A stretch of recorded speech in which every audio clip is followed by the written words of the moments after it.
सभी साथियों को नमस्कार दोस्तों, स्वागत है आपका अपने YouTube चैनल में। मैं आपका दोस्त एडवोकेट अंकुश खन्ना। दोस्तों, बात करने जा रहे हैं हम आज AIB 19 के रिजल्ट की। लोगों में बहुत एक्साइटमेंट है इस रिजल्ट को लेकर के। कुछ लोग नर्वस भी हैं रिजल्ट को लेकर के कि रिजल्ट कैसा होगा, क्या हम पास होंगे या हम फेल होंगे, और कट ऑफ कितने का जाएगा, आखिर रिजल्ट कब आएगा। ये बहुत सारे सवाल आपके मन में चल रहे होंगे। चलिए, मैंने सोचा कि एक वीडियो बना करके आपके सारे सवालों का जवाब दे देता हूँ। वीडियो को अंत तक देखिएगा। अगर आप इस चैनल में नए हैं तो इसको सब्सक्राइब करना मत भूलिएगा। दोस्तों, AIB 19 देखिए, जबकि रिजल्ट की जो डेट बता रखी थी, स्वाभाविक सी बात है कि उस डेट को रिजल्ट आता नहीं है। थोड़ा बहुत रिजल्ट ऊपर नीचे हो जाता है, एक्सटेंड हो जाता है। कुछ लोग अनुमान लगा रहे हैं कि जनवरी में आना चाहिए एंड में, कुछ लोग कहते हैं फरवरी में आना चाहिए, बट फॉर श्योर कि रिजल्ट आपका होली से पहले आ जाएगा। और जिन लोगों ने भी अपने आंसर की चेक कर ली है तो मतलब उनका रिजल्ट ऑलरेडी आ चुका है। अगर आपने आंसर की चेक कर ली है और आंसर की के हिसाब से आपके वो परसेंटेज, पासिंग परसेंटेज आ रहे हैं, तो आप पास हैं। तो फिर आपको सिर्फ एक चेक करने वाली बात है कि आप एक अपने आप को संतुष्टि देना चाहते हैं कि आपका रिजल्ट आ गया है, आप पास हैं या फेल हैं। दूसरी बात, कट ऑफ की बात करते हैं। देखिए, क्वेश्चंस कुछ डिलीट हुए हैं। पाँच पाँच से सात के बीच कुछ क्वेश्चंस डिलीट किए गए हैं इसमें। तो अब डिलीट क्वेश्चन क्यों करे गए हैं, ये भी कुछ नया नहीं है। आप AIB 18 देखिए, AIB 17 देखिए, AIB 15 देखिए, 16 देखिए। तो कहीं 2 क्वेश्चन डिलीट करे गए थे, कहीं 5 क्वेश्चन डिलीट करे गए थे, कहीं 6 क्वेश्चन डिलीट करे गए थे। तो अगर कोई कुछ क्वेश्चन डिलीट करे जा रहे हैं, तो वो भी कुछ नया नहीं है AIB के एग्ज़ाम के लिए। अब बात करते हैं कि अगर 5 क्वेश्चन डिलीट करे गए हैं इस एग्ज़ाम में, तो पासिंग परसेंटेज कितना होना चाहिए? देखिए, बड़ी सिंपल सी बात है।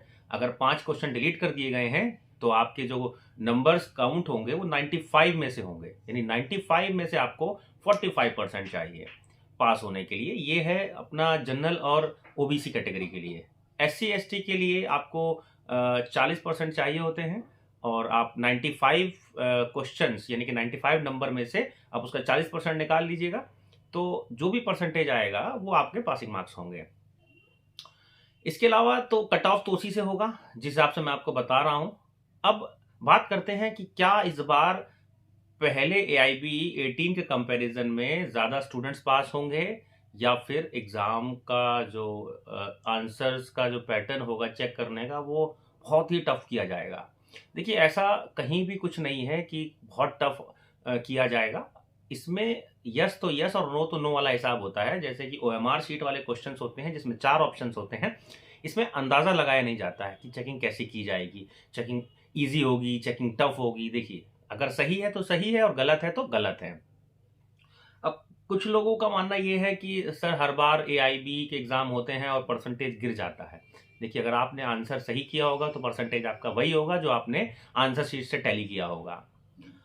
और एग्ज़ाम ये जो है, ये अभी आपको समझ में आ गया होगा। जो भी न्यू स्टूडेंट्स हैं जिन्होंने ये एग्ज़ाम दिया है, उनको ये समझ में आ गया होगा कि एग्ज़ाम देने का पैटर्न क्या है। और उन सभी स्टूडेंट्स के लिए जिन्होंने फर्स्ट टाइम अटेम्प्ट दिया है, उनको मैं ये बताना चाहूँगा कि अगर आप ये फर्स्ट अटेम्प्ट दे रहे हैं और किसी वजह से रिज़ल्ट आपका ये पास नहीं हो पा रहा है, तो आपको नर्वस होने की ज़रूरत नहीं है। आप दोबारा से ट्राई कर सकते हैं। एटलीस्ट आपको ये पता चल चुका है कि एग्ज़ाम का पैटर्न क्या होना चाहिए।